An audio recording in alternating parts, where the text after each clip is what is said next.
Hi, and welcome to Criticisms Part 1 of a model of the Insular Cortex. So, in the process of refining a model of the Insular Cortex, I thought that criticisms would be an extremely important part of this process.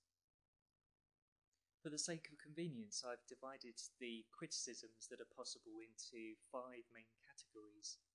Firstly, criticisms that occur at the level of the system of knowledge.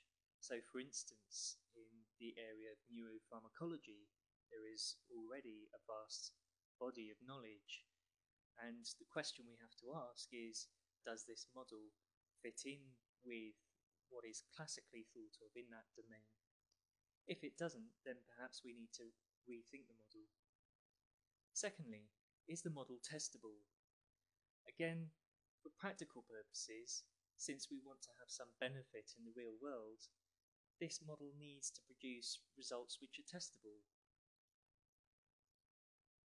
And this leads on to the next part. Data. Is there already evidence or data from studies out there which invalidate what the model is saying? First of all, the model has to be testable in order for us to be able to look at this data in more detail. Fourthly, are the elements of the model integrated together? Do they fit together nicely? And finally, experientially, does the model make sense to us in our everyday lives? Does it tally up with our experiences? So firstly, let's have a look at the theoretical criticisms of the model. So the first point about this was the model doesn't specify individual emotions but makes a general remark about emotions. So it's a little vague at this point in time. Secondly, the model doesn't distinguish between state and trait.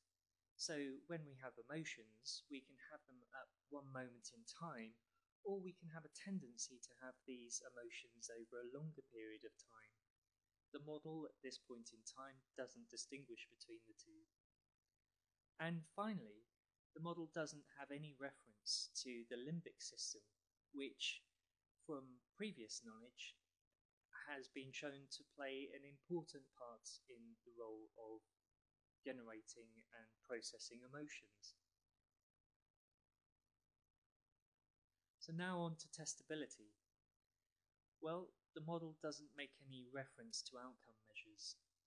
Again, if we want to test this in the real world, we need to have some outcome measures that can be used to look at the model in more detail. So for instance, do we have any measures of the individual emotions which are referenced, any rating scales for instance? Secondly, the model doesn't specify a quantitative relationship between the three components that are already in the model, so it's difficult for us to know at this moment which way things should move. For instance, what happens if the sensory input increases?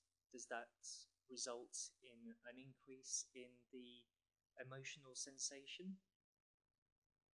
Although there's some evidence out there to suggest this might be the case, the model hasn't made any specific comments about this at this point in time. Now looking at the data, well, the model's very crude at this point in time. It needs further refinements before we can look more closely at the data from experimental studies that have already taken place. Integration. The model contains references to sensations and emotions and also to basic pharmacology, but there's no link or causal pathway between those different elements, so that needs to be developed over time. Finally, does the model make sense to us experientially? Again, it's a little bit too underdeveloped at the moment to let us relate it to our everyday experiences. So there's still some way to go. So these criticisms will help to inform further refinements of the model. If you have any criticisms, please feel free to contribute them through a video response or by referencing the contact details on the previous video. Thank you for your time.